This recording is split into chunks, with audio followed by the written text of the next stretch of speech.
A beautiful morning to you. Welcome to Sunrise Daily this beautiful Tuesday morning. I don't know how many days it is to Christmas, but yeah, you're suddenly wearing the color of Christmas. I'm getting ready. One of the colors.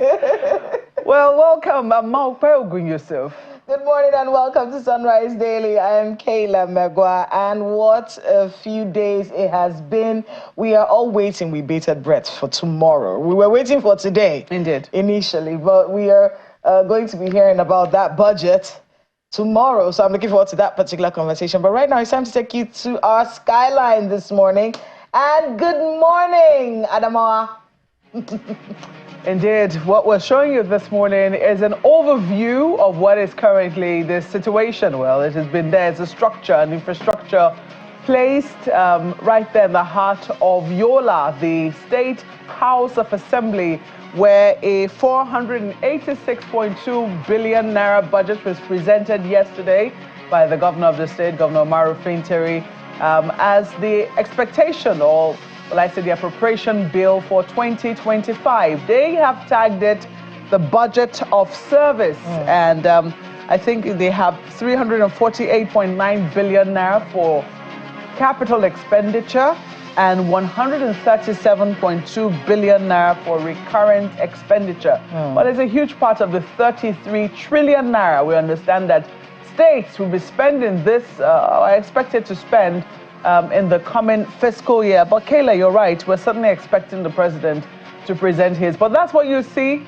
the heart of Adamawa State, the State House of Assembly. I think the work is now left for members of the State House of Assembly to consider that particular budget. Hopefully they will do some work on it, and we'll not see what we've seen in some State Houses of Assembly where the governor presents it one day and the next day the budget has been passed. I want to believe that they have offices and committee rooms to scrutinize that budget, decide if they're happy with it, and make it work for the good people of Adamawa State. 25 members of that particular State House of Assembly, the unicameral legislature, the 8th House of Assembly, of course, they're led by the lovely Wesley Bathia from the People's Democratic Party, and they have the majority of the seats there, 13 seats, the APC with 11 seats in that House of Assembly, and it's located in Jimeta. So 25 members, 21 local government areas, and yes, that budget, the budget of service. How much service is that budget going to be delivering to the people of Adamawa State? And I think state governments really have to start understanding that the world is different. The country is getting to the point where we've been praying for it to get to, where you can't just say, oh, this is the budget, and then we hear from you again at the end of the year. So now we have to start checking those numbers. What is being used for what? I think it was in Anambra State or in Enugu, I think. Yes, it was in Enugu that the governor had sat down and they had a town hall and people were asking questions. I'm looking forward to a time when state governors actually have the bravery to do a town hall with their people and get them to ask questions about what the money was used for. Important stuff there. But there, our skyline this morning, Adamawa State House of Assembly. Indeed, Kayla. Well, while we have taken a look at that, and I'm sure that if you want more of that, perhaps you can go to our website. We're going to be taking you now through the dailies this morning to tell us more about the different things that they would like to tell us about. The president's postponing his budget presentation till tomorrow, what FEC decided yesterday, and a host of other issues that they consider important for us to take a look at. Take a listen.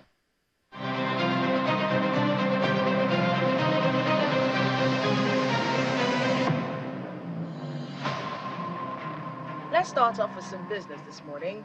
Shell's Bonga $5 billion FID sparks hope for asset sale. More details there from the business day. Nigerian Tribune is leading with 13 trillion naira deficit to be financed through borrowing, according to the finance minister. FEC is approving the 2025 budget proposal and the budget presentation to the National Assembly to hold tomorrow. More on that from page 3 of the Nigerian Tribune. The Daily Times. Atiku congratulates Ozichukwu as new Ohaneze Ndigbo President General. More details on that from the Daily Times. The Guardian is leading with some business news. Inflation bites harder as Nigerians await federal government's food import duty waiver. Page 6 has more details. And then the Daily Trust. 193 foreigners, 599 suspected Nigerian crypto fraudsters arrested. Weak system responsible for fraudulent activities, according to experts. The Daily Trust is leading with that this morning. The Daily Independent. The federal government petitions Iran over smuggling of 2 Asman aircrafts. Nigeria may incur the wrath of the West over a deal with Iran. The Daily Independent has more details. Blueprint newspaper. 2025 appropriation bill jumps to 47.9 trillion naira from 27.5 trillion naira in 2024. Tinubu to present the bill to the National Assembly on Wednesday, and FEC names Uni Abuja after Gowon, approves free train ride during the Yuletide. More on that from the Blueprint newspaper. The Nigerian News Direct. The Federal Executive Council approves the 2025 budget proposal of 47.96 trillion naira.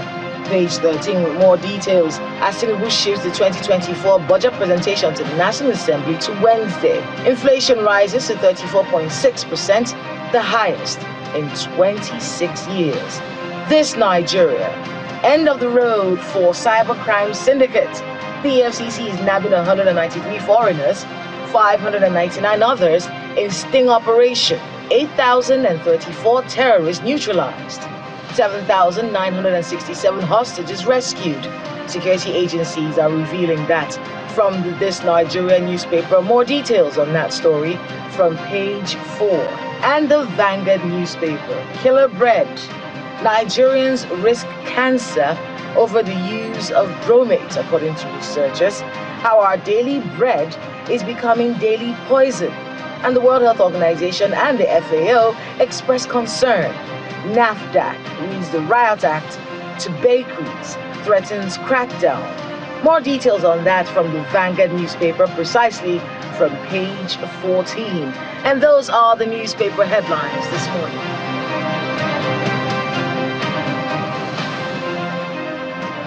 Those are the headlines. Quite a number of stories there. But there are 2 stories that really stand out for me. And I'm going to start off with this one that is the lead story from the Daily Trust newspaper. The Blueprint newspaper has it as well. 193 foreigners and 599 suspected Nigerian crypto fraudsters arrested. Page 4 of the Daily Trust has more details. And I think page 8 of the Blueprint newspaper having more details on that story. So, experts are talking about a weak system that's responsible for these fraudulent activities. Well, it's important that the investigations necessary to get justice on these matters are actually done. The prosecution has to be properly done, because what we hear from a lot of these experts is that a lot of these things happen in the media. We're talking about it on TV. We're reading about it on newspapers. But when it comes down to it, is the actual job being done to ensure that these cases are prosecuted properly and that justice is served? We need to sanitize this country and make sure that things like this do not become our identity. It's a very disturbing situation. Not too long ago, we saw the same story here in the nation's capital. The same thing here in Abuja, where people were arrested, among them foreigners. What's really going on? And what's the update on these cases? It's not enough for us to splash these headlines on newspapers and say, we arrested so and so people. What happened afterwards? Were they found guilty? Were there any recoveries made? These are some of the issues. So yes, congratulations on your arrest, but the prosecution, how far does it go, and is it done properly? And we also have to be able to look at how we can prevent these things from happening. What's happening to our country? How do we talk people into not finding these sorts of things attractive? What are we doing? Are we reacting or are we proactive? That's my thought this morning on that particular story. Well, Kayla, certainly, a lot passing through people's minds looking at that lead story was also the, the number 1 story yesterday on the news at 10, when you take a look at the fact that this is the biggest number of people arrested in one fell swoop by the Economic and Financial Crimes Commission. And from what we understand, when I was taking a look at the number, the share figure, 792 people all at once, the first question that came to my mind was, do they have the capacity? I mean, for instance, you arrest all of them, where are they going to sleep? Where are they going to, does the EFCC have the capacity to process all of those people at once? Do they have the manpower? Will they have to partner with other sister security agencies to say, look, this is what we have found? And these people were found in a 7-story building.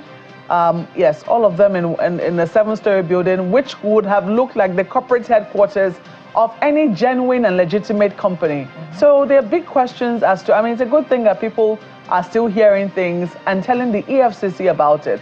But I think that the EFCC also needs to be supported, because for it to be able to do its work properly, looking at the increasing rate of crime, you know, across the country, especially economic and financial crimes, the capacity of the men and officers of that agency will need to be boosted for them to be able to get the, you talked about prosecution, to get the requisite lawyers, because prosecuting would mean that you must have lawyers. Imagine if all 792 of them had a lawyer each. Exactly. Does the EFCC have the capacity to be able to prosecute each one? These are the big questions, you know, that immediately come to mind. But we certainly will look forward to hearing more from the EFCC, you know, to seeing how it is that they're building capacity, especially when foreigners are trying to, you know, turn our home. This is a 7-story building.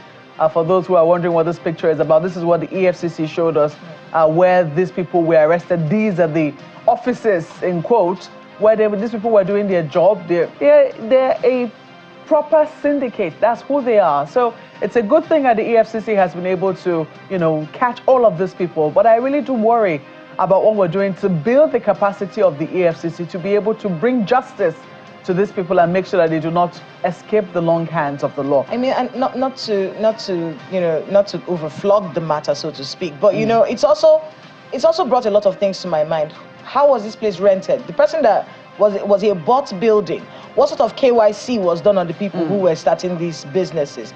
Was any follow-up done? Was the Lagos State government part of the team that checks to see what do these people do? What's this business about? I mean, it's great, you know, but there is a lot that it has uncovered, and I think it has to be sorted out real quickly. Indeed. Well, I do hope that we're not just going to let it, you know, be the front pages and that will be all. I hope that, you know, people are interested enough to say, how did we let this happen right under our noses? So I think that we can leave it to you to also send us what you think. What exactly is jumping out of the dailies for you this morning? Sunrise Daily Now is the handle on X, and also you can write us a mail at sunrisedaily@channelstv.com. We take a break and we'll be back in a moment to sink our teeth into matters that we consider important for today. Please stay with us.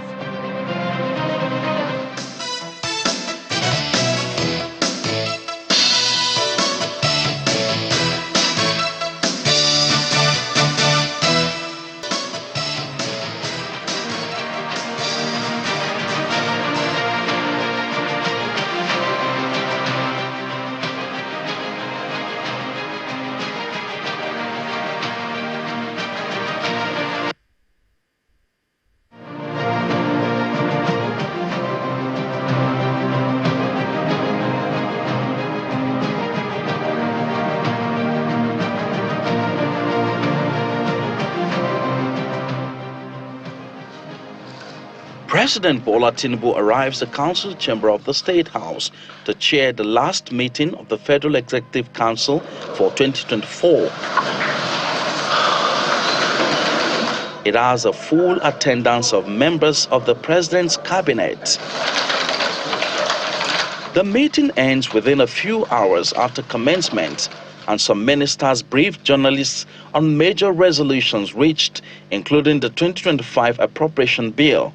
The Federal Executive Council approved the budget proposals for 2025 with amendments which Mr. President directed. The expenditure is projected at 47,960 billion, which is an increase of 36.8% from the 2024 estimate. President Tinubu was billed to present the 2025 budget to the National Assembly on Tuesday. But how feasible is that? That engagement is ongoing, and there is the possibility, if the National Assembly concurs, that we shift the budget presentation from tomorrow to the day after. A second question that arises is how possible it is to achieve the one-year budget cycle, considering that only few days are left for the lawmakers to consider the bill before the end of 2024. We can't prejudge the National Assembly, but we believe that the National Assembly will expeditiously consider, given the track record, given the confidence, given their sense of appreciation of the relationship with the executive, particularly with Mr. President. However, I need to say here that our constitution have always anticipated that even if a budget is not passed by the 31st of December, the executive can continue to incur expenditure. Apart from the 2025 budget, FEC also approved the commencement of the Phase 1 of the Presidential Power Initiative, also known as the Siemens Project, which involves rehabilitation of 14 brownfield existing substations and the establishment of 23 new greenfield stations across the country. The cost of this first batch of the Phase 1 of the Siemens project that was approved this afternoon is 161,328,228 euro. Meanwhile, FEC has passed a vote of confidence on President Bola Tinubu for his leadership so far.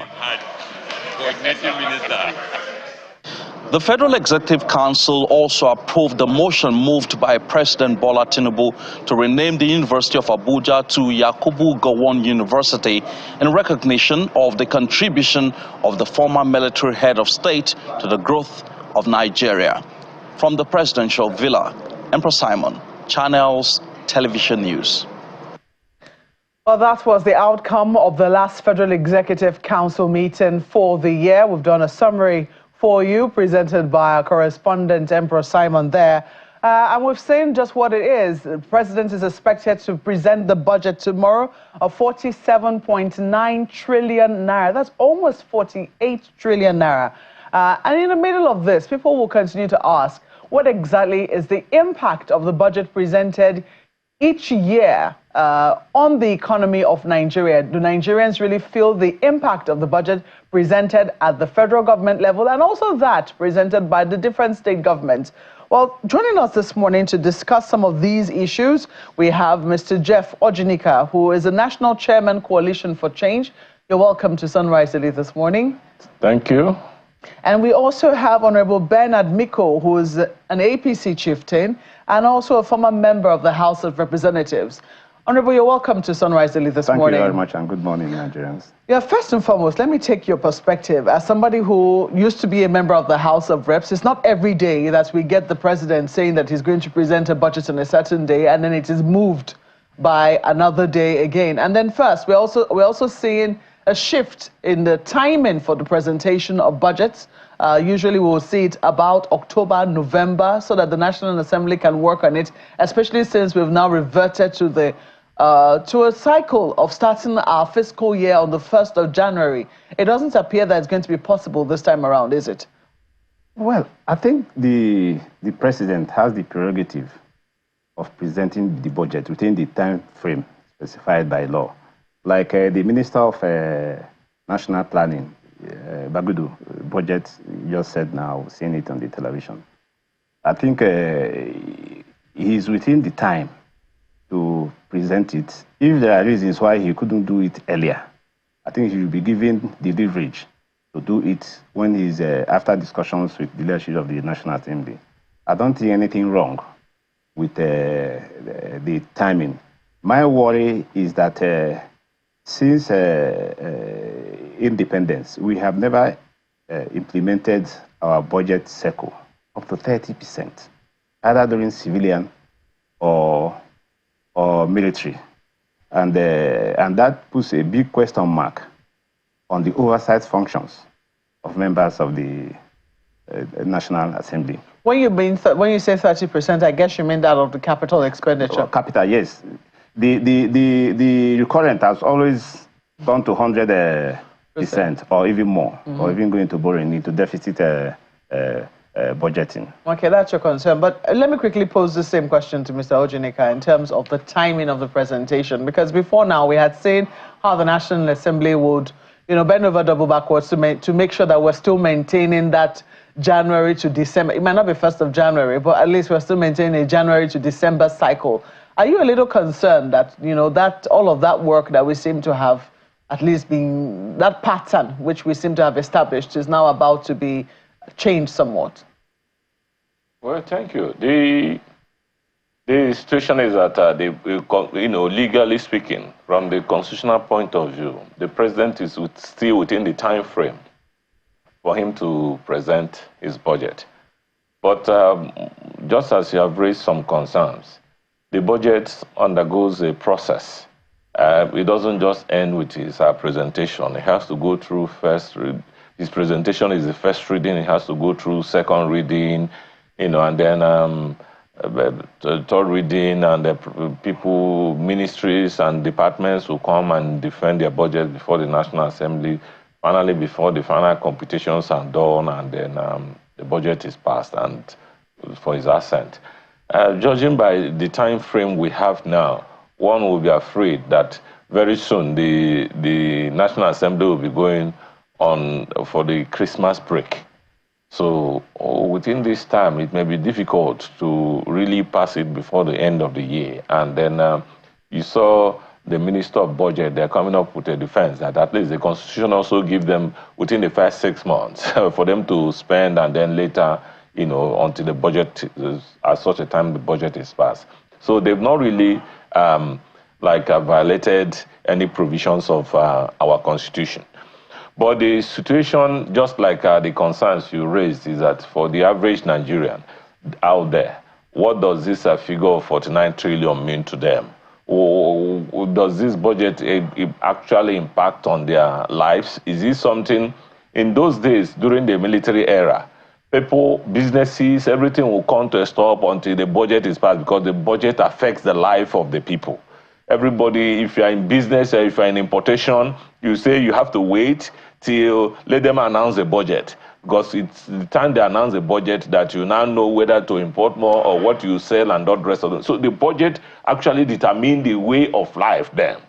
But now, budget of 49 trillion, we'll call it 24%, whether it is 30 trillion, whether it's 50 trillion, has nothing to do with the average man there. And the reason is just simple. Our budget is not performance-based. If you have a performance-based budget, what you announce is not ultimately the figure, because that figure is nothing. This 49 trillion, how many kilowatts of electricity is it going to put in the national grid? What improvement are we going to have in how many network of federal highways is it going to give us? How will it impact on our agriculture? How will it put more food on the table? How will it make the hospitals, you go to hospitals, it will improve the provision of facilities. And so this is basically what the average man out there, So our budget, if the Minister of Planning, the budget people, what Nigerians are interested is the performance aspect of this budget, not rolling out these figures. And not rolling out these figures that some of the government officials will find it difficult to announce. Like the last time, it was difficult for even the Senate president to announce our budget figures, because the figures are becoming so that when we went to school, people didn't learn how to, the number of figures that are trillion. Yes, I was just going to ask you if you thought that the figure was ambitious. I mean, looking at just by how much we've raised it from 2024, do you think that this is an ambitious budget, or would you say that, and when you also look at the parameters, for instance, we're looking at, sadly, crude oil is still the major revenue earner for the country. We're looking at $75 per barrel. We want to be able to produce at least 2 million barrels per day to be able to make a substantial part of it. So for you, when you look at the parameters that make up this almost 48 trillion naira budget, would you say that we're being ambitious, or are we, taking things too easy? I don't see it as any ambition. It's in the sense that it depends on the budget parameters. The budget parameters, they are calculating it based on the exchange rate. Indeed. The quantity of crude oil we are selling has not changed. It's the same. There's not so much improvement. It's only if they now multiply it by the current exchange rate. Yeah, but like the quantity now is about 1.5 to 1.7 million barrels per day. If we're looking to produce 2 million barrels per day at the minimum, that's ambitious, isn't it? It's not ambitious compared to what we can produce. In fact, as of now, before OPEC gives countries their quota, they know the capacity and what they can do. We're not even meeting up with our OPEC quota. We're not meeting up with our OPEC quota. The OPEC quota then is about 2 billion barrels or more, and all the rest of them. We're still below the quota we are given to produce. So, but basically, the major problem is that we are making, there is motion and no movement. If you calculate our budget in the last 10 years, it's basically the same, in the sense that this year they will now multiply the exchange rate, they will increase the exchange rate, and they multiply the same figure, it gets up high. It's just like maybe if you are paying school fees maybe some 7 years ago when the dollar exchange rate was 196, you are paying $10,000. That time is 1.9. If you are paying the same thing today when the exchange rate is 1.8, the figure will go up. So you don't. The value has not really changed. The value has not changed, and it has not improved, because if it has improved, if it has changed, it will impact on the essence of budget is that it will impact on the lives of the average person. Are these your thoughts as well? Well, I think the inflationary trend, not only in Nigeria, in the whole world, has affected our budgetary system. I remember when I went to school, to the university in England, my basic allowance for the year was 5,000 naira, and that converts to about 4,000 something pounds. So if you compare it today, you see a big difference, even the transportation, the petrol, and everything. I think the government has been battling with this inflation all over the world, government at different times and all that. Yes, people will continue to struggle and to complain that government is not doing well. If you look at when PDP was in power during the Jonathan administration, and they look at the conversation that time, they thought that he was a moron, he was a fool, he wasn't carrying the economy along, he wasn't carrying, ordinary people were complaining, and that's why they opted for change. And now, under Muhammadu Buhari, he did his best, and Nigeria is a work in progress. They will continue to, people will adjust, and of course, politics, these are political conversations, and politics is mirror of the society. This money that has been spent, whether it has an impact or not, is being spent on the people. Is it? Yes, it's being spent on the people. Some people will argue that it isn't. That's why we're not really feeling the impact of this. That maybe a huge chunk of it is not really making its way into the real economy. Which one is the real economy? Yes, there are problems of electricity, right from the time of Yakubu Gowon, where only 3,000 megawatts of electricity. When Buhari was campaigning, he said, where is the power? After $16 billion have been spent. And up till now, we have about 97% of 200 and something Nigerians on the national grid. And out of that figure, about 57% are metered. But there's no, just 14% are on renewable energy like solar. So why are these things happening like this? Are these politicians coming from other countries, or they are coming from Nigeria, or they are the same people since independence that we have been complaining? I think the societal values, we need to develop a national civic ethics that we regulate not only our politicians, our civil servants, and even the private sector, so that we can get things right. Yes, things are not working well in Nigeria as in other countries, but we don't blame it on a particular administration. You know, that this administration is the cause of, they might not get their policies right.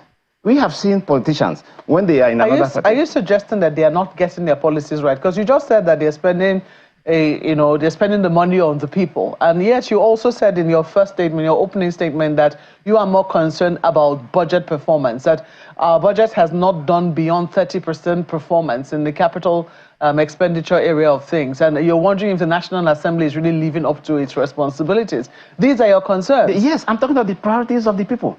Politicians, they are more concerned. Politics is like like woman.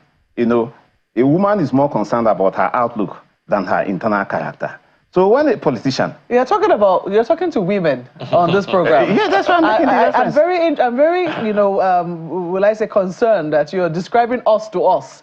You know, I want to imagine that's your perception of women. That's not how women are. Oh, how are they? That's not the topic of discussion. Yes, but what I'm trying to say is that politics is the mirror of the society.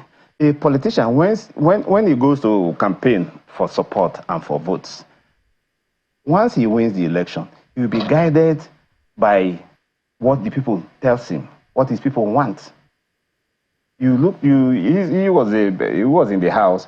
You look at the presiding officer during that tax session, where he supported the bill, and at some point withdrew. He didn't withdraw on his own. It's because of what his people. I have been in local government, in many years back, and people will come to you. This is what they want. Honorable Miko, I want us to be able to take a look at budgets under the APC administration, because you are an APC chieftain. Yes. Maybe we can get that slide so we can see what the budgets have been consecutively. You made a very interesting phrase there. You said it's a work in progress. Yes. Progress in what direction? Let's say since the Buhari administration, every budget after, what kind of progress have we seen on those budgets under the APC administration? Well, if you are not in APC as an opposition member, you say otherwise. But what I'm saying is that the budgetary cycle have impacted gradually, gradually. In what ways? Well, if you look at, let's say, agriculture, the major problem in the country, why we are not getting to where we want to get to, is because of insecurity. And insecurity has been with us. Me and Jeff were just discussing it before this time. And the federal government is a virtual entity, that fuse in the states. So if the states, all the states are not APC states, most of the states are PDP and even Labour Party. If the state governors, can get their acts right, if the federal government or Nigerian people can remove at least half of items, the 68 items on exclusive legislative list, and devolve it to the states. A situation where you have 68 items on exclusive list and 30 on concurrent list. So the burden of government and governance is unwieldy on the federal that has no state. Usually every year, there's always some title to the budget. What do you think the title for this year's budget should be? It's for inspiration. The budget of inspiration and hope. Hope, yes, it's to give the purpose of government.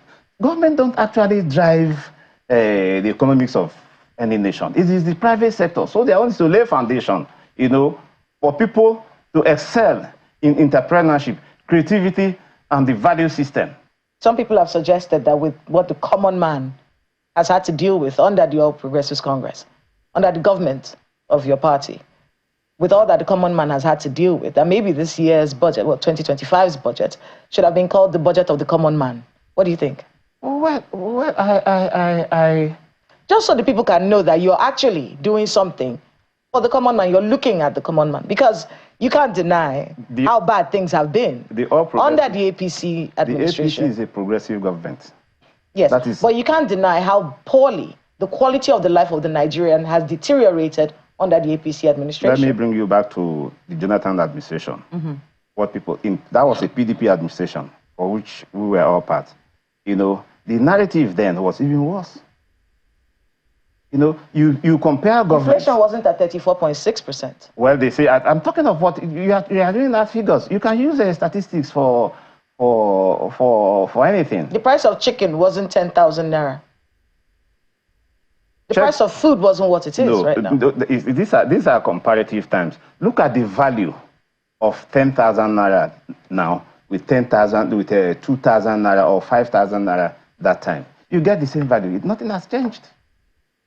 Nothing has changed. It's just that we are not protecting our own, our borders are porous. You know, we don't protect our industries. We consume more than we produce. And well, you see, that's the essence of government, isn't it, Honorable Minister? You see, sometimes, and I want to be able to say this with all due respect, we look at the issues, and of course there's a global problem, but that's why you're government. Government is not me. We are talking government is not the people. You have unlimited resources. You have access to all kinds of technocrats. You're supposed to be thinking about how to make things better. It is quite disappointing, sir, that every time the issue comes up about, look at how things are under your government, I always hear it from APC, oh, it's the world. This is the problem with the world. But that is why you're in government, isn't it? I'm telling you that the federal government, for which we are expecting the budget to be presented now, is a virtual entity devolved in states. So the actual performance indices should come from the states. And at all the states, APC states, no. Are they perfect? No. So I think we need to develop a national civic ethics so that our attitude, our consumption pattern can be patterned towards what we can produce. Once we do that, we get it right. And of course, all over the world now, migration is a major issue. Why people are running because of climate change from one country to the across borders. Our borders are so porous, particularly in the northern part of the country, where people come in and kill people, and nothing is done. Nothing is done by your government. Not on the APC. Nothing is done by the state governments, even the local government. I want to be able to get Mr. Jeff Ojinika's thoughts on that, because he's made a point, though, and many people will agree with that point, that governance is not just Tinubu's office in the villa. There are state governments, there are local governments, and things like that. The accountability for leadership at those levels, and many people have pointed out that it's been missing over the years. As we go into 2025, is he right, first of all, and what should these subnationals be thinking about? Well, he can never be right. I sympathize with him. You know, this is a case of saying the doctor did his best, but the patient died. So under the situation we find ourselves, the kind of economy we find ourselves is the type that people try to prefer one kind of solution or the other. While he was talking, he raised the one valid point. No country runs their economy alone. It depends, you know, today as we talk, so many big companies in the country are leaving the country. They are divesting, you know, the Eni group has left, the Shell group, and all the rest of them, a lot of people, so many companies are leaving. Oh, it's a very dangerous sign. Instead of having an inflow, a lot of people coming from different parts. And the people don't understand. And basically, our people don't understand when people say that the basic fundamental is this issue of the bane of our problem is electoral reform.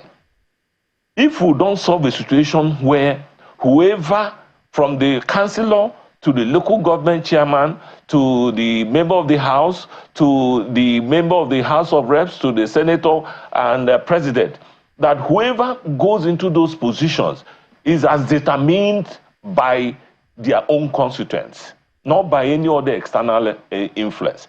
Not until that is done, no legitimate, except they are crooks, it's only crooks, companies that are very that are roguish, that can come to invest in our client.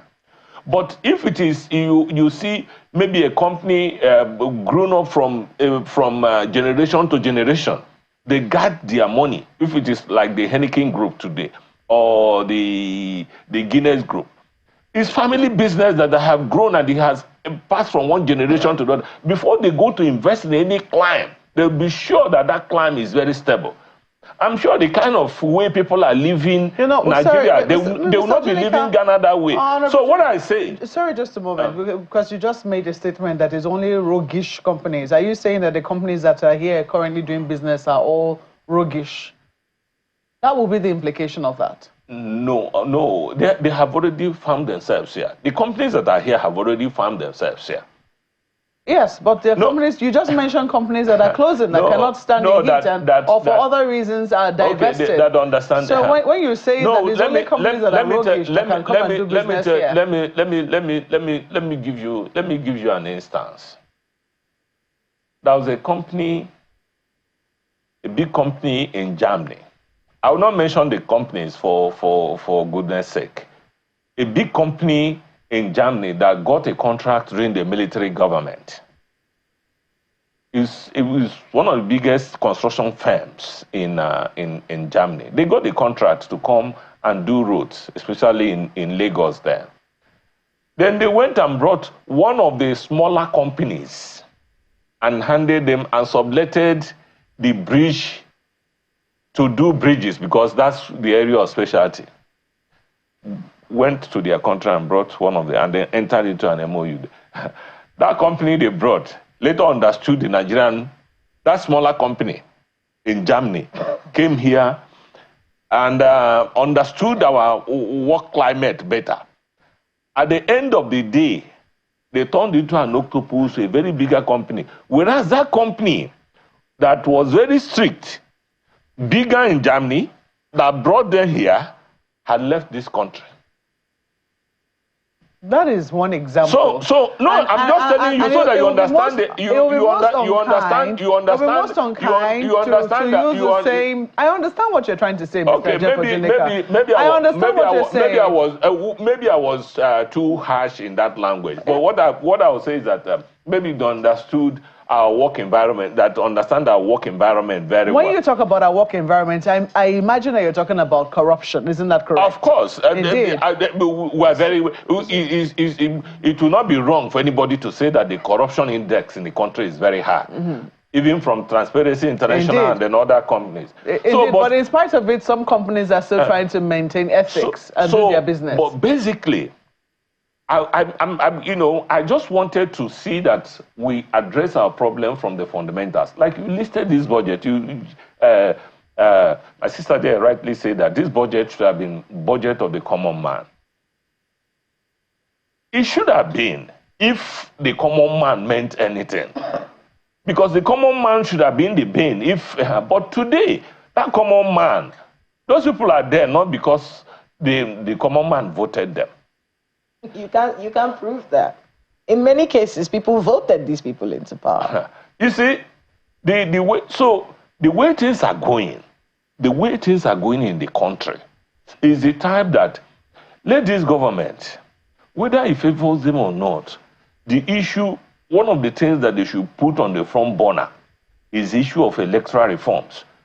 If they put it on the front burner, it will give a lot of signals for people out there to come to invest in this climate. Honorable Miko, I want to be able to the kind of hold on a second, sir. He says that the bane of our existence is electoral reform. Well, for other people, yes, for some people, they may believe that no, it may not be the reform because these are the same people. What's the difference between people in the APC and people in the PDP and all whatnot? We don't have that party ideology, so to speak. And then the structures that are in place to ensure accountability are the things that do not exist. Some people believe that is what the issue is. And meanwhile, I'll give you the opportunity to respond to what you need to respond to as well. First of all, I will respond to the issue of the divestment of Shell, because I'm from oil producing area. Yeah. Shell has been declared persona non grata since 1995 by the Ogoni people. So we welcome the development. Our problem is that they should clean up their mess in the Niger Delta before going... Before leaving? Yes, before leaving. Nigerians are better trained. They can do the business which Shell is or was doing in Nigeria. So that takes care of that. We are very happy that they are leaving. Then this area of electoral reform is one of the things which I just said here, that the list of items on the exclusively is unwieldy. Issues of election should be devolved. In America, for which we copy this in, they don't have a national electoral body. It's devolved to the states. So the states do their thing, you know. And because you have a national electoral body that's being controlled by government at the center, anytime that the president of the leader of the country comes from one section of the country, there are agitation from the other side of the country. So to solve that problem, leave it to the states, like state police. If they want to rig election in their various states, let them rig. By the time, like the local government election, by the time we converge everything together, we see who wins. Because what you are saying with is actually the wishes, what the people wish. You hear of, like you're talking of the traffic. Yes, I'm for it, but they said they buy vote. Who are the ones selling the votes? Are they the people selling the vote? Are they the people buying? You know. I mean, I wanted to be able to get your thoughts about the impacts that this budget could have on Nigeria people, because, you know, in truth, and you did mention it, which is true, the fact that it is more, 47.9 trillion. It's inflationary trend. 27 over the 27.5 trillion. It doesn't really mean that it might even be less if we check the value. Yes, if we check the value as at last year. You can judge, so what impact? You can judge the impact of a policy by the result they produce. What impact did the 2024 budget have? And what impact do you think this 2025 budget will have, considering our economic situation with these inflation figures that we're looking at? I have told you that since independence, that Nigeria has never implemented the capital aspect of the budget up to 30-35%, whether military or civilian. Why? Well, that is the Nigerian system.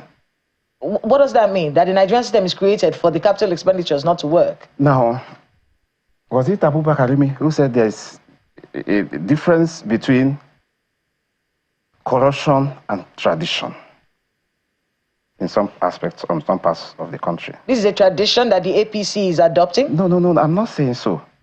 I'm saying that I watched Fauci when he was governor. He said he embarked on stomach infrastructure, in which case, if you bring ideas that will bring pains to the people and gains after, nobody is going to vote for you. I was local government chairman, and when we started having meetings with Shell in 1988, and the programs for which I tabled before them, and the people said, look, they are not for grammar. They want something to eat today. And that is the essence. We have to change the mindset of our people from consumption economy to productive economy. And that comes with pains anywhere.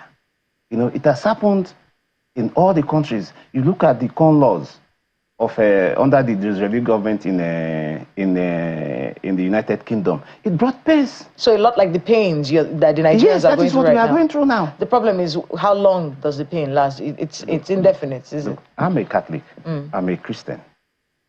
When Jesus Christ was, if you don't follow the scriptures, they said Israel, Jerusalem, the promised land, was land of milk and honey. Let me ask you, up to this point, do you have milk and honey flowing in the past 3,000 years in those areas? So 3,000 years? Yes, 3,000 years. No, I'm saying we have to wait 3,000 years? No, we don't have to wait. At every stage, it has its own relative advantage. APC has added value. It might not be visible now until another government comes in. But what is value if it is not visible, sir? Look, most of the human benefits are largely intangible. These are not things you can touch. These are not things you can see, but you feel it over time. Intangible benefits, Mr. Jineka. Well, I just summarized it that the doctor has tried his best, but the patient died. That's just the way. Has the patient died already? The patient died. No, because the most important thing, my brother, there's a whole lot. Just as you said, leadership is all about taking people from point A to point B, where B is better than A. If point B is not better than A, then it's not leadership. The onus of leadership lies with Mr. President, lies in the All Progressive Congress. They have a duty. They have a duty to see that they make their mark at the end of time. What we want is not rhetorics this time. This budget, you said, what Nigerians are expecting a performance-based budget. Performance-based in the sense that this 49 trillion, what does this 49 trillion translate into? What are we expecting from this 39 trillion? Let me ask you personally, what are you expecting from this 49 trillion? 48 trillion. 48 trillion? Yes. It's 47.9, so we can nicely round it off to 48. From the 48 trillion, I'm expecting, you know, let me just talk from, I'm a farmer. I'm expecting that there will be high production in food production. At least we must be food sufficient in such a way that we will be in position and we have potentials to export food to all parts of the globe and be self-sufficient here in food production.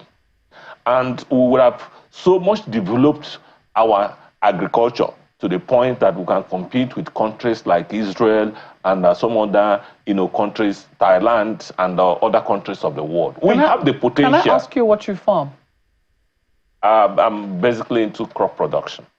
Do you do it for export or for local consumption? It's for local consumption. Has there been any government support coming to you in that regard? The farmers there, I have clusters in my farm. We have clusters of farmers that also work, you know, that also work. We're not getting any support. You see, and that is why the cost of food production has never and will never. You know, earlier on we're reading the indices, is about 39%. Yes. There was no... You said there's been no support. Have you sought any? Of course, yes. But it hasn't come? It hasn't come. Where's and may not come. Where's the farm? In Abuja or outside of Abuja? In Abuja. Okay. So I think that's sorted. Yes, you wanted to quickly say something? Yes. You see... With regards to your own expectations? Well, what I want to say is that disappointment comes from unbridled expectation, where you have a mindset of what you want to get, talking from the side of the opposition, and you want heavens to come down immediately. It's a gradual process. What I'm saying is that, yes, Nigerians are going through a lot like every other country, but we shouldn't expect the president to bring down the moon immediately. That's never happened. Isn't that what politicians promise? Yeah, the politics is about rhetorics. So when they promise it and we start to ask them Nigerians will get matured in the rhetorics over time. Rhetoric is the same thing as lies. No, it's not lies. I'm just giving you hope.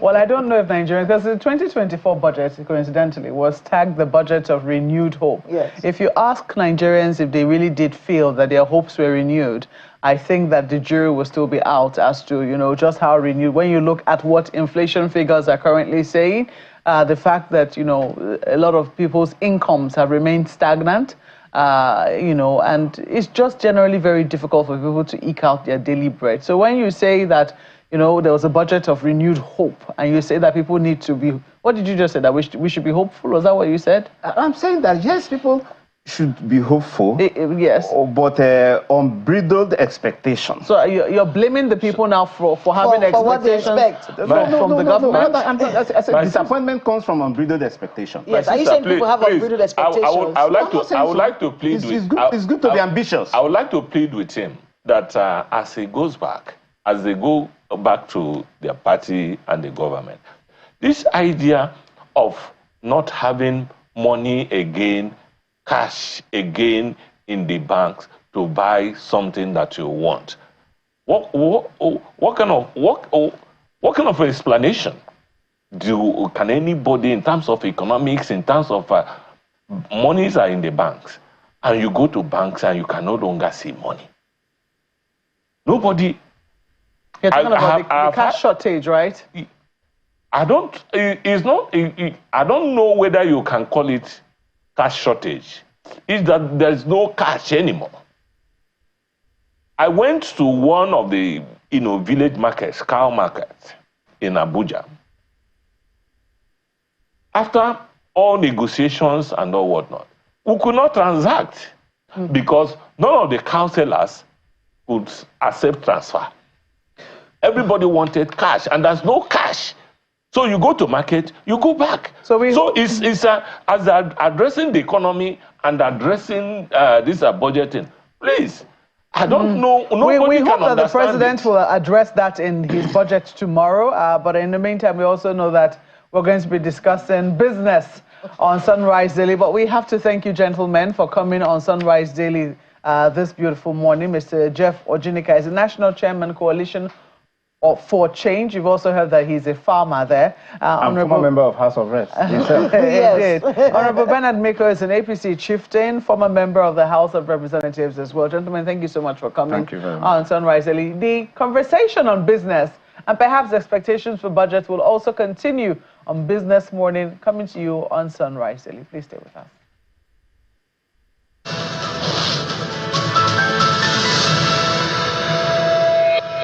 Yes, Mark, where you got that right. The conversations continue here. Hello, welcome. It's another trading day right here in Lagos, Nigeria. Let's get to the top stories that set to agenda now. Starting with the oil market, we see the prices are range bound in early Asian trade today. Investors are worried about Chinese demand, and they're waiting further market direction from a U.S. interest rate decision that's due today. That's the last one for 2024, and we know how that drives the market. Brent crude down 0.1%, $73.90 a barrel, while the U.S. grade is still holding on tight to the $70 level, 0.6%, a bigger drop there for WTI. Unexpected weakness in consumer spending data from China, that's weighing on investor sentiment right there. Let's get a check on the FX market now. Let's see how the Naira is doing. That's how it performed yesterday, 0.64% down. 1,550 Naira to the dollar. That was the close.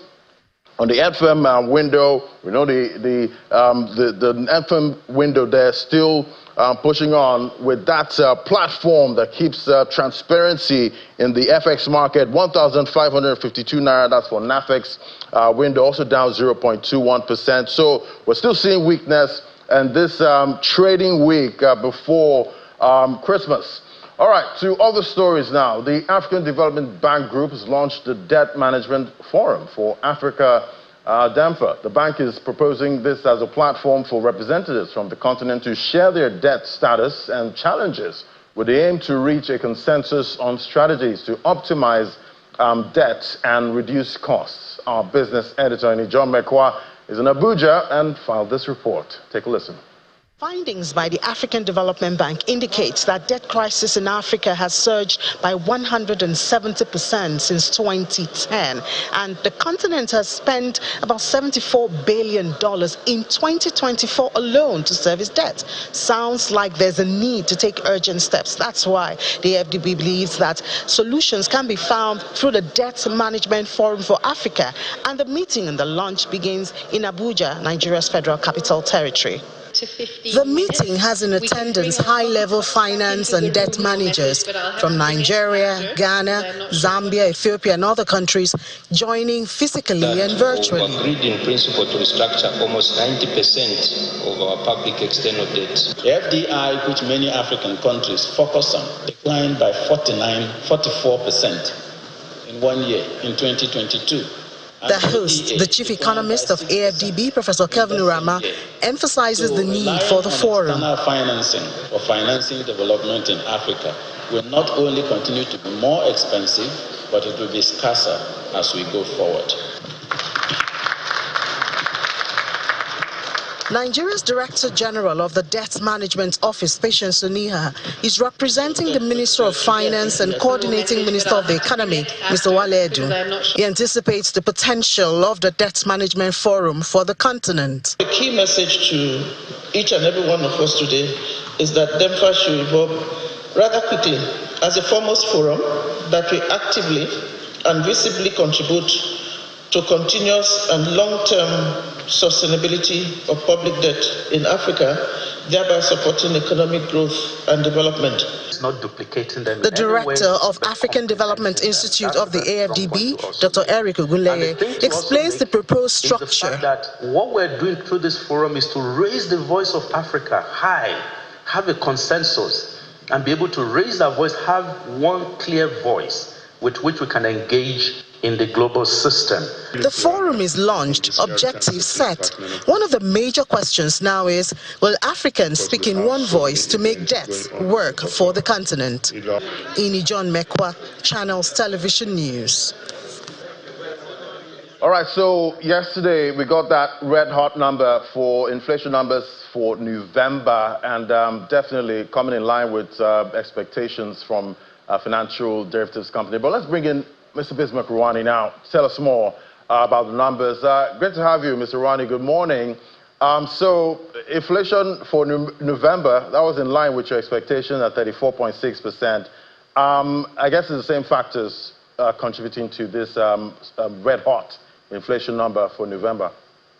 Good morning, Ladi, and thank you for having me this morning. The inflation numbers came out as expected, exactly consistent with our forecast, and it increased to 34.6. The most important thing to note here is that this is the third consecutive monthly increase, even though the increases are slowing, generally speaking, but it means that the whole idea that at the end of the year we will be seeing inflation tapering towards 30% is not going to materialize. What it does mean is that even for December, we are going to see a slight increase again. What drove this particular increase? One, petrol price increases. Two, the exchange rate weakness. Three, excess money supply in the system. And four, general cost of distribution across the value chain in the country. So generally speaking, we are in an inflationary environment, but the good news is that the rate of inflation increases and the rate of price increases is beginning to slow. But generally, when you look at core inflation increased, food inflation increased, and of course, headline inflation increased. But interestingly, monthly inflation actually declined. The monthly inflation is a much more accurate measure of the current situation because you are comparing the price of goods last month with this month, which gives you, which confirms to us and gives us the hope and the hope that in January or February, January normally you see prices come down because of post-Christmas activity. So in January and February we will begin to see moderation. I would not be surprised if we begin to see inflation taper down to around 33% or 32% by February.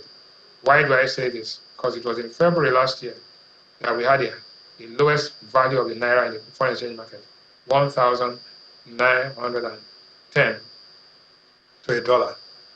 Today, the naira has appreciated, but they're also wobbling again to 1685. I think, right?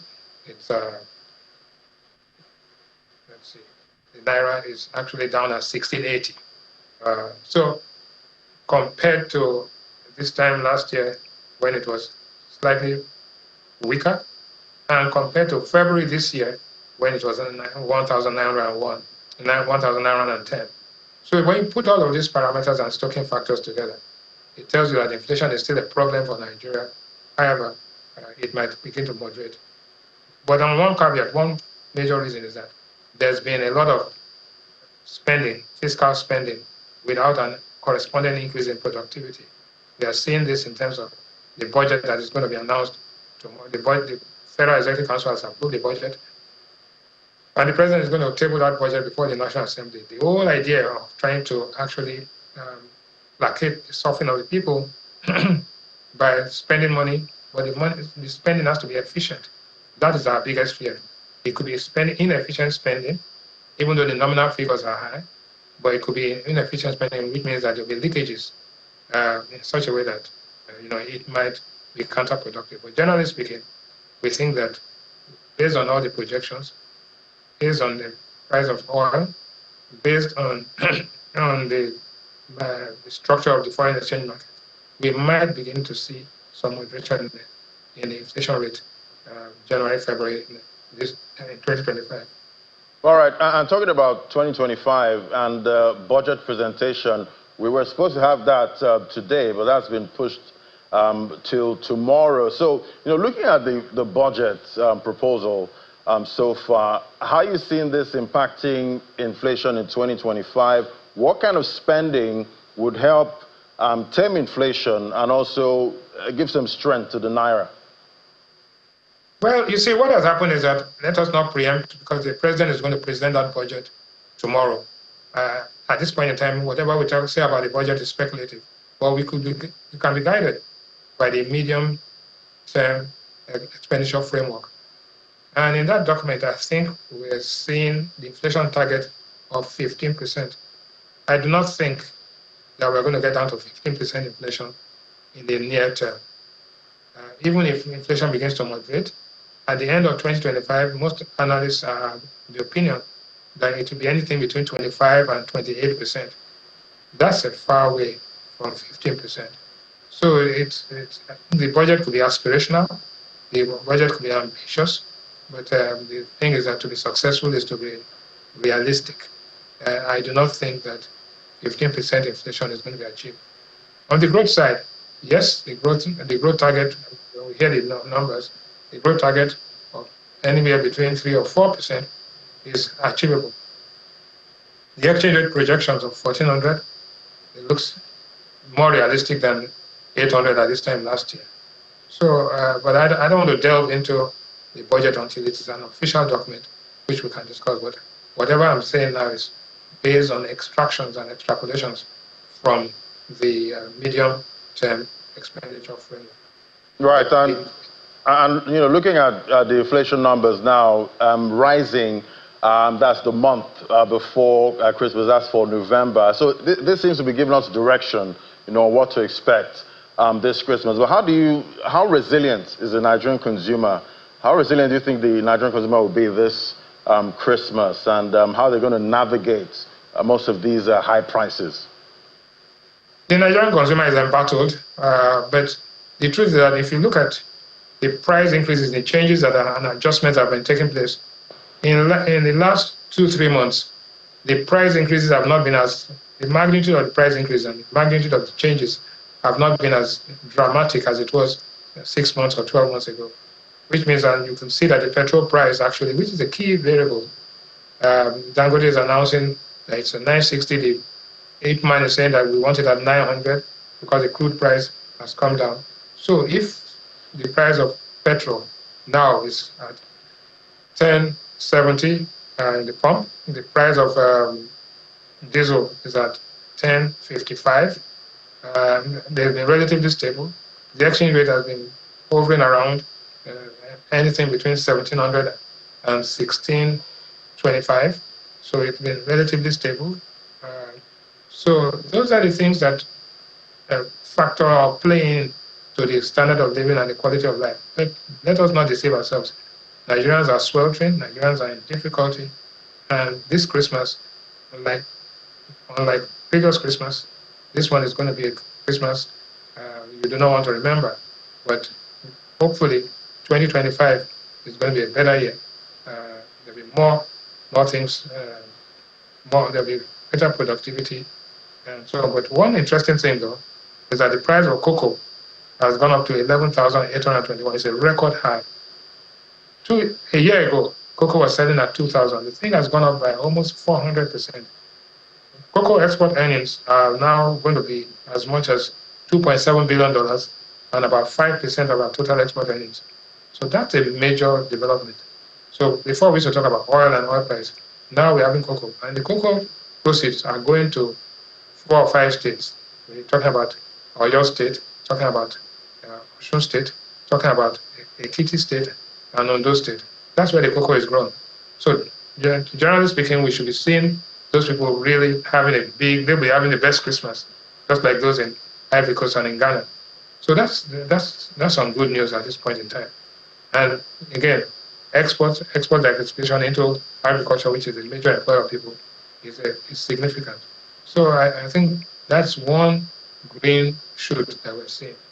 Right. So I guess the Grinch for Nigerians this Christmas is inflation and currency devaluation at this time. But we're halfway past December now, over halfway.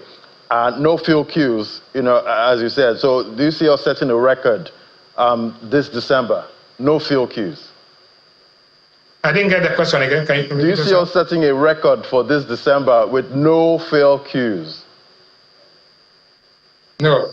What I'm saying is that December, the rate of inflation is going to increase in December, but not significantly.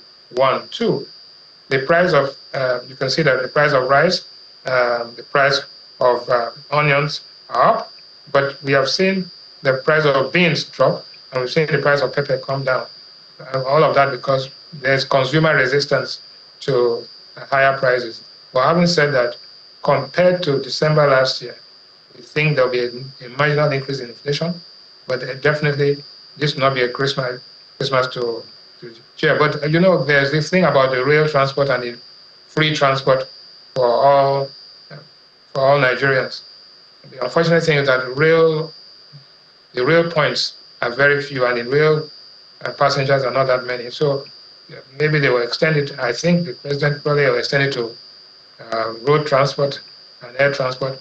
But again, that doesn't address the fundamental issues that the cost of doing business, the cost of carrying these passengers will increase. After 3 weeks, they will come back to normal again, and the cost, the effect of devaluation, the effect of the price of petrol, the effect of the price of cooking gas, and the price of food will catch up with us. We have to do something about productivity in this country.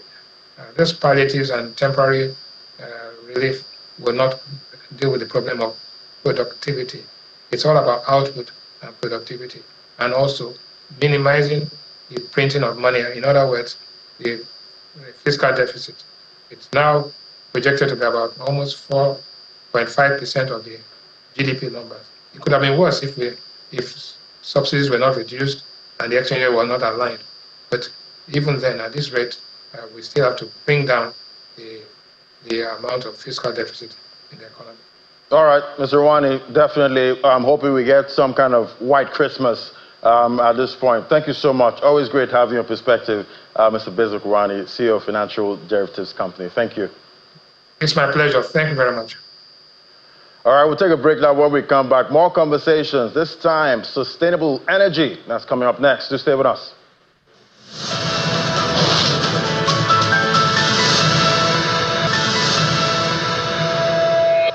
All right, now to our next conversation. Experts believe sustainable infrastructure financing is critical for Nigeria's development. Let's explore the potential of instruments like Sukuk and delve into the effectiveness of existing government initiatives and examine how to accelerate the adoption of renewable energy solutions. Shout out to Band A customers at this point. Join us for this conversation. We have Mrs. Korede Demola Deni. She's Executive Director for the South, the Alternative Bank.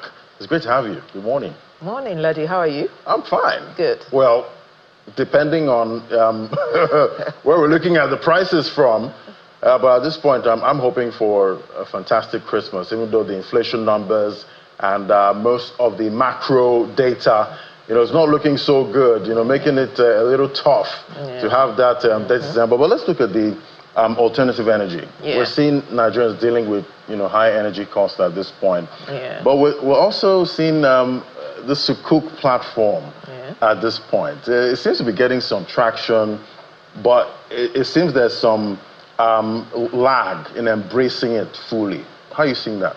Okay, let me give a little background to Sukuk. I think we started about 2013 with Osun State government issuing a Sukuk to build schools, which they did effectively. And then after that, I think about 2017, the federal government raised money, I think about 100 billion for roads.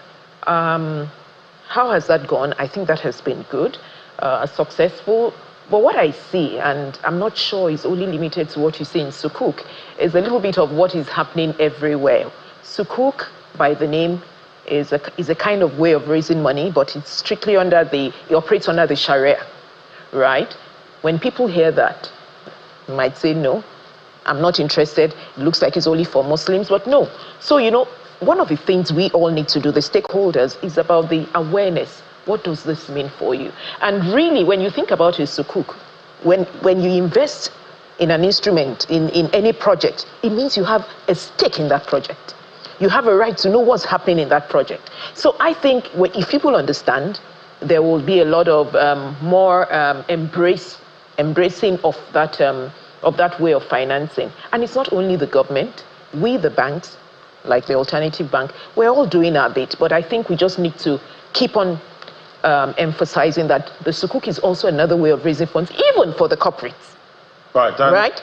Looking at the corporates and raising funds also for the public sector, how much transparency do we see with this platform?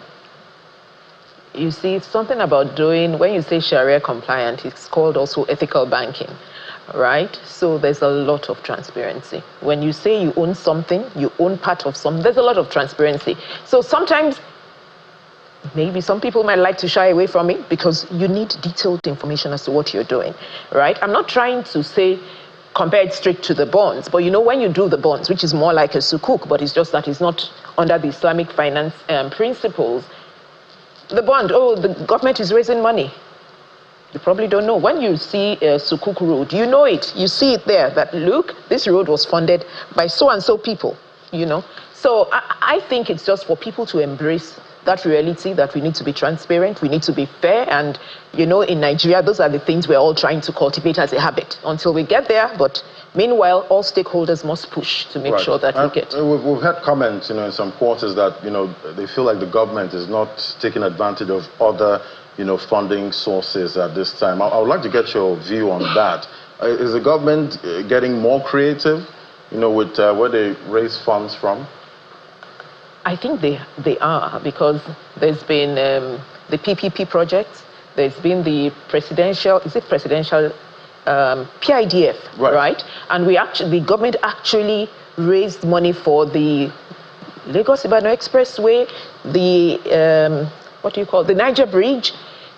But how long did it take? The issues are, what I say to everybody is, these things are laudable, but the Nigerian factor also makes it not go well.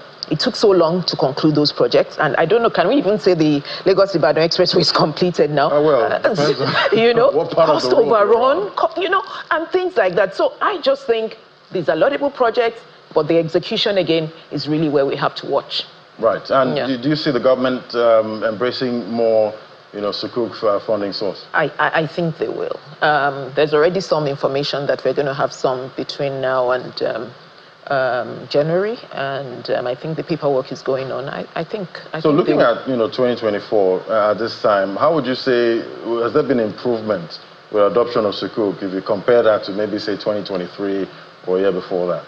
Definitely. You might not see it on the large scale you want to see, because even us as bankers, we also sell sukuk to our customers. Put your money in a sukuk. For those, you understand. What we need to see more that we haven't seen, when the sukuk is first issued, it's primary. There can be secondary. That's an active market. The FMDQ is trying to promote that, but is not yet active. So you see that when people have investments in sukuk, they hold it to maturity. You can do a lot with it. You can go and get money. So, you can do a lot with it, but people now hold it. But that's part of the awareness we're talking about. When people know that, look, if I run into any trouble, this is an asset. It is an asset. And those are the things we need to get people to understand. Right. And probably with also the government. And I did, mention, high energy costs. A lot of consumers are reeling under, high tariffs at this point. And also if you're trying to power, generators, petrol price is really high. So looking at affordable energy, at this point, what's the way forward, going into 2025? The way forward, again, for me, is all stakeholders. I'm not an advocate of the government doing everything, but they would do something. They will provide maybe some concessions. The banks provide, my bank, for example, we're very high on alternative financing. If you come, we can give you facilities to run you through between 2 and 4 years. We also let you understand how good it is for you, how you would save money. Some people say you don't save money initially, but you save money over the long run. So I think all stakeholders come together, the government, concessions, the banks, awareness, let people know. Because, you know, when people are all complaining about, the generator, the this, and these are also clean form of energy. So you're also contributing to a cleaner environment. So, well, for me, I think it's something that should be embraced. We have seen the advantages over time, and I think for the country, it would also be good. Right, and you know, when we talk about affordable at this point, we know the central bank has been looking to tame inflation, you know, raising rates, and we've seen interest rates at levels we've not seen in a long time, and the inflation is still, you know, a headache. You know, at this point, looking at the numbers that came out yesterday. So how much of the interest rate hikes, how does that impact, you know, what's playing out with Islamic, you know, lending facilities? Okay, the truth is that we're in the same environment, so we don't expect anything fantastically different, right? But the reality again is we have some structures that maybe you could say are more preferable over a structure from a conventional bank. Because some of our structures, for example, as the interest rates are rising, we don't move our markup rates like that, you know, because in Islamic banking, you're not looking at money for money. You're looking at money, you want money to buy an asset, to improve your lifestyle, to improve wealth and all that. So that's a bit of an advantage in that sense.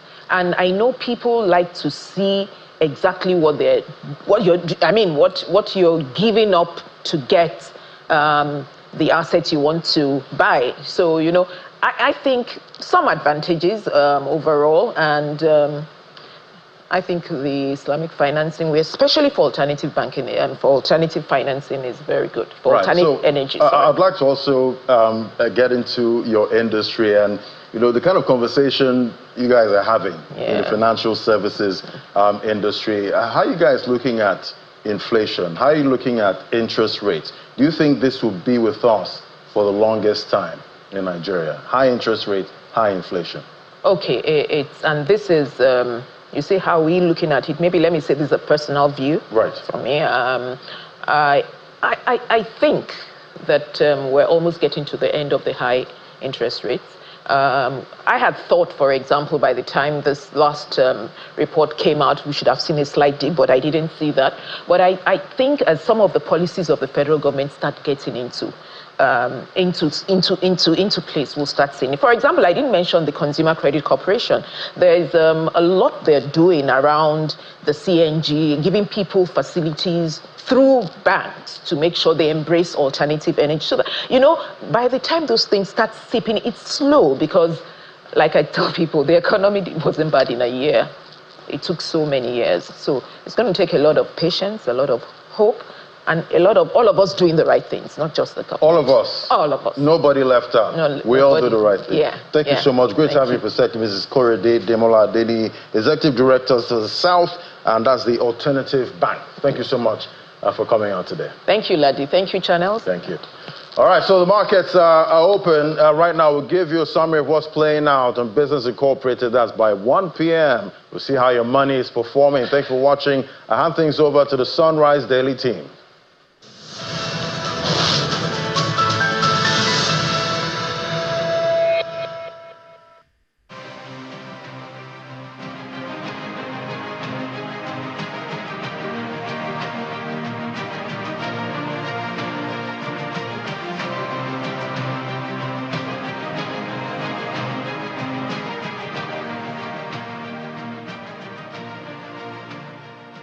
Well, we're turning our attention now from business to something that, you know, I think Kayla got the memo this morning with the color that she's wearing. But indeed, we shone brightly yesterday at the CAF Awards, which celebrated Nigeria's very own Ademola Lookman. His name is Ademola Olajade Lookman, who came out as the CAF Best Player award, you know, after doing fantastically well for his club, Atalanta, which plays in the Serie A, and also the Nigeria Super Eagles. Well, Nigeria Super Eagles have not exactly done very well, but qualifying for the AFCON 2025. Certainly, with Lookman playing his role there, his position shone brightly. His incredible skills shone through, and also his clinical finishing.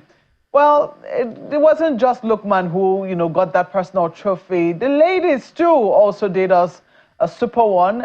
Did us really, really proud. The Super Falcons of Nigeria came up as the team for the year. So these are things that we really should celebrate.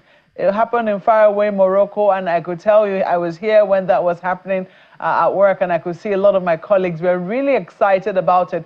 It's certainly a very wonderful note to be ending the year with. And joining us this morning to discuss the importance of this and how we can build on this going into the new year is Mr. Shoaibu Gara Gombe, who is the former chairman, Gombe State Football Association.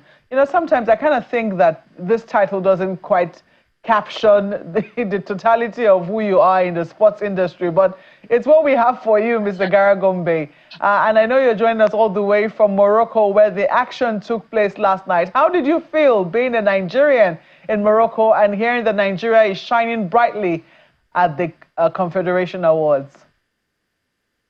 Yeah, thank you, Move. Honestly, it has been so wonderful. It has been so interesting. It has been a source of pride for all of us that really have Nigerian roots here in Morocco with our friends, our neighbors in the cafes, shops when they see us. What really surprised me most was that they are still talking about Okocha, asking us about Namco Kanu, they are asking us about Rashid Ekini and the rest of it. All those names reverberated yesterday, and they were asking, where are these great players? Are they alive? We have to start explaining to them. Unfortunately, we have lost Rashid Ekini, but Nigeria would always come out tops. We will always produce good players, and we are telling them that, look, we have a lot of Ademola Lukumans, we have a lot of Osimhen coming up, so they should watch out. So it has been very exciting. We are proud as Nigerians, and it has been so wonderful. The issue is that how have we been managing victory in Nigerian football? How have we been managing our successes? And I ask myself, please, at what point do we attach or recruit qualified psychologists, go or we find them around these players, around these our teams, around our sports to manage these players? Remember, I said it to someone and he said he disagreed with me that Osimhen that won the best player last year, he has not been managed very well. And now we have another Lukman, probably younger than him. So we need to do more in managing this victory and managing this success of Lukman. For the ladies, yes, Falcons, in fact, they are more or less in their birthright to be the best in African football. But apparently, that one also, we are slipping away gradually. We have so much confusion in appointing coaches for the Falcons, and also the politics of player in, player out, who is a captain, who is not a captain, and all those sort of things. So please, I think we need to do more on that. And our football generally, we need to look beyond having individual successes in our team. Since 1994, our Super Eagles for Nigeria has not produced a team that all of us are proud of. All of us will have confidence on that. Remember 1994, the team we had under Westerhoff was just to be the most entertaining team in the world. And that was a product of a proper planning, product of proper transition, product of managing successes and results. And now, if I and you know, it's difficult to confidently beat your chest and say anything the Super Eagles beat, they can overrun them. It's very difficult. So, Pompey, I think we need to do more. We have to go back to the drawing board and manage the success. In 1985, Nigeria produced the best, or rather, the number one, won the maiden edition of FIFA Under-17 World Cup in China. 40 years or 48 years or something years after, we are struggling to qualify for the. I want to be able to talk about that, because, congratulations, to Ademola Lookman and to Chiamaka Nnadozie, that's the CAF women goalkeeper of the, and of course the Super Falcons. But remember, with like the last Olympics, we heard visa issues, and some embarrassing situations that shouldn't really be coming up if we're determined to make it in the world stage. I want to be able to talk to you a little bit about some of these challenges and the rejigging of the sports infrastructure and leadership, so to speak, in Nigeria. Does it spell, better days for our team so that we can start having group successes and actually winning these cups that we used to win back in the day, as opposed to this interesting paradox where we see individual players doing very well, but as a collective, our sports, especially football, not doing so well? Yes, first and foremost, let me just say something about what you mentioned about issue of visa. I have the privileges of knowing and understanding the processes of immigration issues and also has to do with visa issues for other places.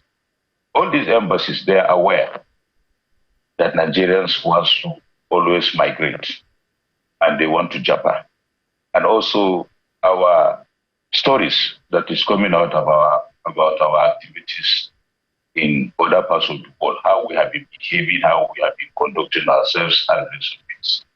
Now, they are aware of that. They always have intelligence reports coming to them. And also, they also understand the proliferation of football academies, scouting programs, everywhere, everybody doing it. So at any time they see any application from a Nigerian team, starting now from the private clubs and the rest of it, the first suspicion is that 50 of them are immigrants, they will never come back, they want to migrate.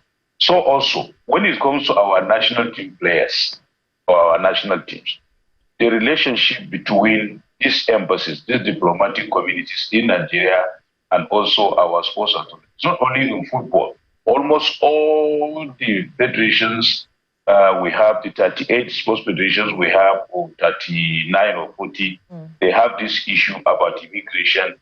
And we need to sit down within the foreign affairs architecture of Nigeria, the sports industry, to work out a comprehensive immigration and visa development plans. And remember, some of these embassies also, they have good relationship with NAPTIP, that is the national agency that is in charge of provision of trafficking and rest of it. One single report, one single intelligence that's shared spoils everything. So we need a coordinated approach, a coordinated policy to come up with a program on what is the best process that Nigerian teams can apply for visas to countries anywhere in the world and they get approved without denials, without any other issues. Another thing is that the submission period. I can tell you one incident that happened just recently. A club qualifies to play outside Nigeria, and they prepared. A match was played on a Saturday, on a Friday, and the next match is supposed to be on a Tuesday. So before Friday, they have submitted their applications for visas. Later, they withdrew these applications and said after the match on a Friday, they may change the team. They will know who is qualified and who is not qualified. So they have to bring these applications back on a Monday because the embassies don't work on Saturday and Sunday, and they have to travel on a Tuesday for the match, which is just a space of 5 days or thereabouts. And when they played that match, apart from substituting some of the list of the players that they have injuries. So all this had happened, which means that takes us back to a situation whereby a team that is allowed to register 30 or 35 players, you have quality players at any given time. When you are applying for visa and you know you want to travel with 30 players, apply for 35.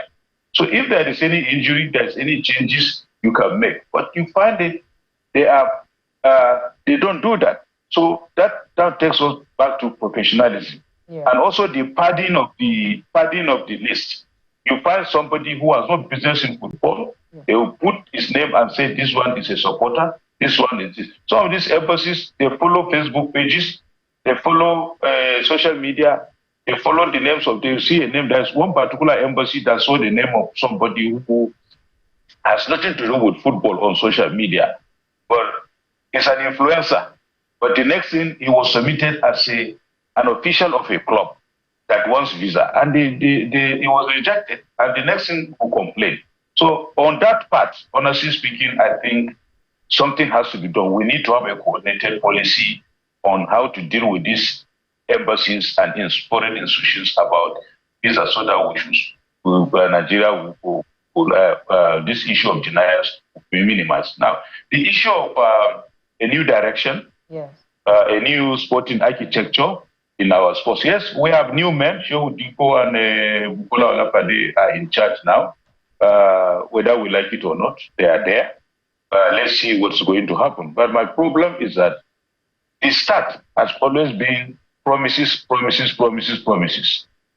That is not what we should be doing. We have to. I mean, what I expected them to do as they come, first to sit down and study what is on ground before anything else, before making any pronouncement. But you see, when they came from day one, they are receiving all sorts of people. People don't allow them to do their work. Psychopaths, visit upon visit, including people who were banned by international sporting bodies, who were banned for life from participating in sport. They were paying them visits and they are taking pictures with them, which is an offense itself. It is wrong. Integrity policy of sports, especially football, once you are banned for life, you must not be seen publicly with any officer that is running sports or football. But they were doing this, all these sort of people. So, but I think that should be over. We should allow them to do their job if really they are ready to do the job. Two, they should not be talking about promises. Every time you hear them, we want to do this, we want to do that. Anybody who comes to pay courtesy call, they make promises. That is not good, because there will be failure and that would increase the trust deficit that exists in the industry. Again, there's issue of funding. You need money to do this. Even though I keep on saying, no president in the history of Nigeria has released money to sports within the space of 2 years like President Tinubu did. He released between 24 to 28 billion.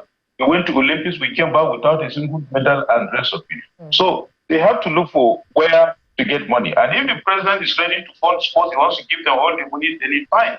They should forget their past. They should be talking about...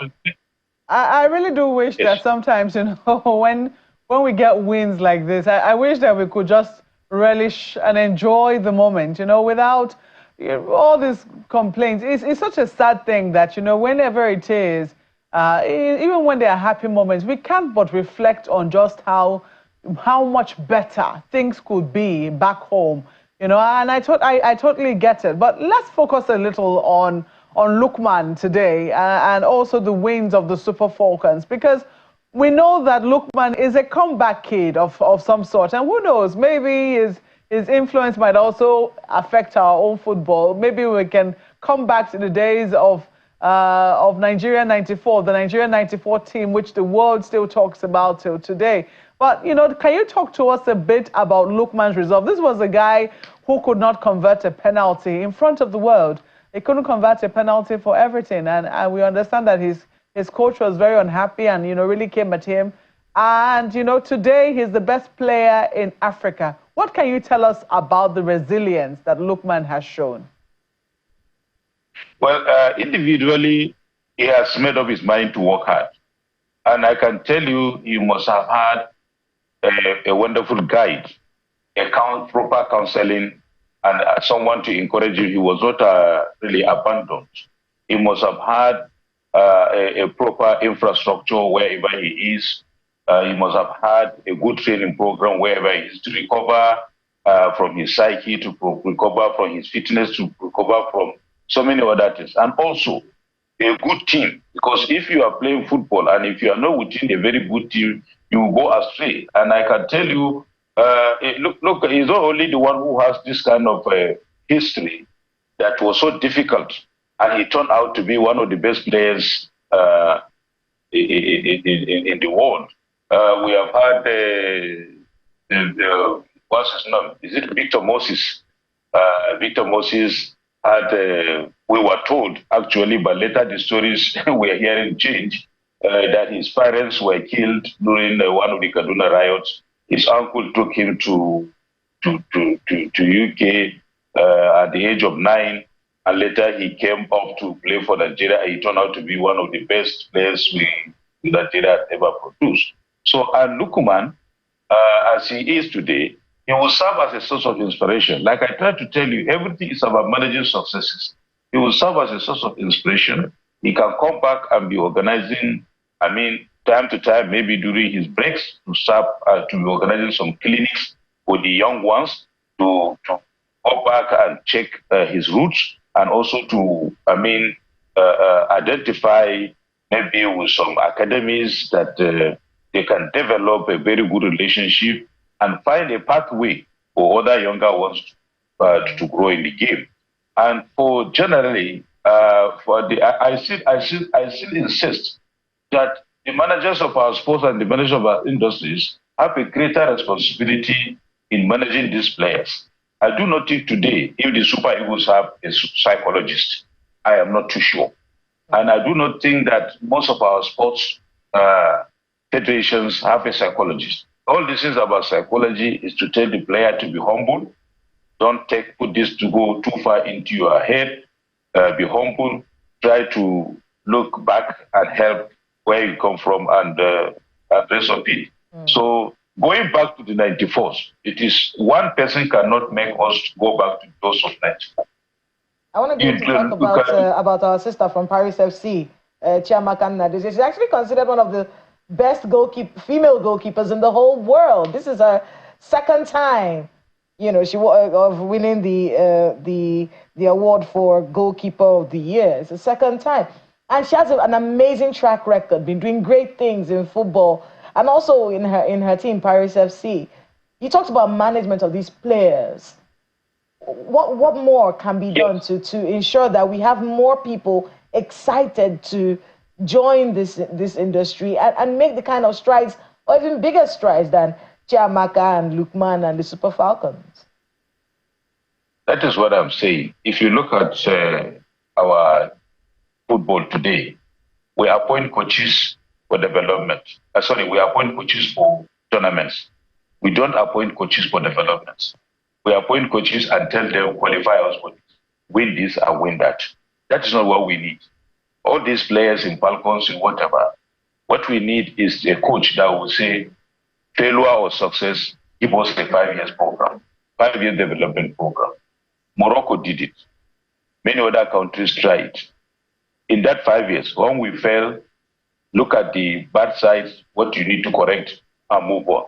But since we appointed him just for tournaments, when he doesn't qualify, we remove him, we bring another one. And that is a tragedy of our situation. All national team coaches, if we have the money, because I know the FA has a program for funding too, which was what I have been trying to say. They have a problem of funding. So they cannot afford to keep all these coaches for almost 13 national teams that we have. But the most important thing is that we need to have a program for them. We have a technical director of the Nigerian football, also Ibabon, who is now a caretaker coach of the Eagles. So who does his job as technical director? He is not distracted to go and handle the Super Eagles. The Super Eagles is a complete project of his own. And now he is asked to go and manage, he's also senior technical director. So the technical department is supposed to have program for development, for football development, supposed to have a proper transition. That is the only way we can have more of the likes of Chiamaka, which actually we have the likes of a lot of Chiamakas. We have a lot of Lukumans on the streets of Nigeria. But how do we manage them? And it starts from the regulator, the regulator of Nigerian football. Which program do we have? School sports, we have abandoned it. Football, those days you start from primary schools, you go to Principal's Cup, from Principal's Cup, you now move on. There was a time, most of the players that are playing even in the clubs in Nigeria are from the universities. From Yabate, from University of Lagos, from Ife, from Ebu Zaria, and the University of Jos. We have produced so many footballers from there. So what did we do? Where did we go wrong? Why don't we go back to these places, organize the intercollegiate games, go back to Principal's Cup, go back to Headmaster's Cup, and rest of it, to bring out these talents and put it. Well, thank God that the president has appointed a special advisor on grassroots sports. That alone is a department. That alone, in a serious place, is supposed to be an agency for grassroots football development under the sports commission. Not even a department, because it's a huge market, it's a huge economy, it has a lot of potential for Nigeria. So if we want to have, like you said, teams that will reflect our successes, our image for 1994, to have more of Lukuman, to have more of Chiamaka, honestly speaking, we need to go back to the drawing board and have a 5-year development plan or 10-year development plan, considering or taking into consideration all the institutions along the line from primary school to secondary school and universities. Well, would you say that we're being a little too hard on ourselves? When you look at the fact that, last year, one of our players, one of our own, won this Footballer of the Year. This year, again, another Nigerian has taken it home, coming at a time when we've been receiving knocks internationally, particularly from at least one particular Nigerian in the diaspora. Well, she's more British now than Nigerian, the conservative leader of the in the United Kingdom. I'm just wondering whether you think that we're being too hard on ourselves, considering the fact that we've had steady wins in the CAF awards. You see, we always don't have poverty of successes in Nigeria. We always have a poverty of successes. This young woman, a Kemi that is trying to mess up Nigeria, is just unfortunate. I'm so disappointed in her for making all those jabs against Nigeria. When she used Nigeria to get to where she is, now she's something else. But that's by the way. And she will see the outcome of all this nonsense she was doing, saying against Nigeria. Now, going back to the euphoria of winning all these awards in the CAF awards and the rest of it. Yes, like I said, we always have a good time. I kept on saying it's also how we manage this success has always been our problem. But for me, when we win, sometimes I remember I was on one of your programs there on channels when I was asked about the Nations Cup success. I said I'm not happy that Nigeria reached the finals. People were after me. I say yes. Whenever we succeed, we forget all the problems. We forget all the minuses. We forget the corruption. We forget everything. But until when we lose again, then we remember we have problems. And that's why I said, can we stop at the time to check our sporting system, our infrastructure, our governance system, our sports economy, and everything? Let me tell you something that will shock you. El Kenemi Warriors Football Club of Maiduguri qualified to play in the CAF Confederations Cup. They have to travel all the way from Maiduguri, more than 800 kilometers, to go to Ikene, Abeokuta, before they got a field that is certified, that is qualified to host international matches in Ikene State. A private facility developed by Kule Soname, the proprietor of Remo Stars. How many states? They passed through maybe 16 or up to 19 states through to get to Abeokuta from Maiduguri. Now the whole of Nigeria, only Uyo, who goes to La Pabio Stadium, that is qualified to host international matches. And even that one, if care is not taken, very soon CAF or FIFA will not approve that. Where do we go? Morocco here is hosting about 6 countries that their stadia are not approved. They don't have qualified stadia. They are playing in Morocco. Morocco, being a big brother, has given them the facility to use.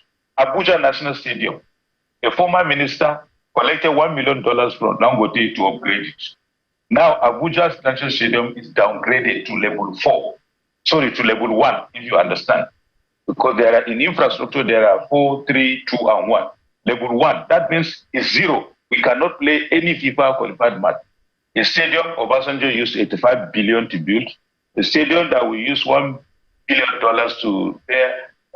to maintain. But after less than 2 years, and the minister, the person is still alive, and we didn't hold him to account. That stadium cannot host international match. Look at National Stadium in Surulere in Lagos. Some years back, we have 8 of those stadia that hosted the FIFA Under-17 World Cup. 8 of them: Enugu, Port Harcourt, Ibadan, Kaduna, Bauchi, Kano, Kano, and which one other one? Mr. Garagombe, I want to ask you, what's the name of this minister? Because you say he's still alive. Who was the minister? Yes, Sunday Dare, he's hiding there in the villa. They are not giving him an appointment. Mr. Sunday Dare. Yes, Sunday Dare is the one who received $1 million from Dangote to upgrade Abuja National Stadium. And that is confirmed? Less than 2 years.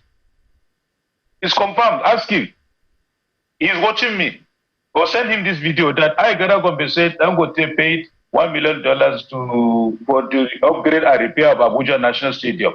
The same thing, Baba Ijebu, this owner of this bet company, paid money for Lagos. They were making noise. We are going to return Lagos Stadium to that. And because Sunday Dare used his tenure as minister to run sports in the media.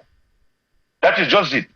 Some people who are using small shops in the National Stadium before he was born, he chased all of them away, cleared the place that he wants to turn the place into Wembley.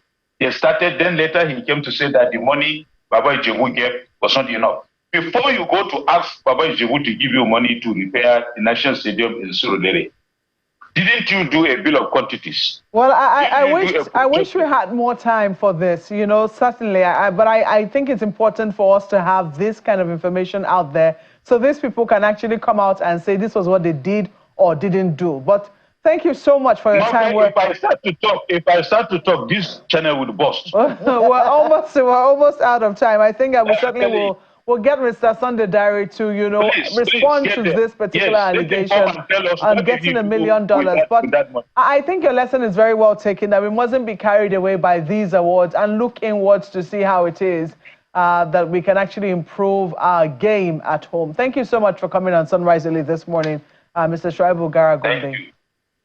Thank you. Well, that's the program today.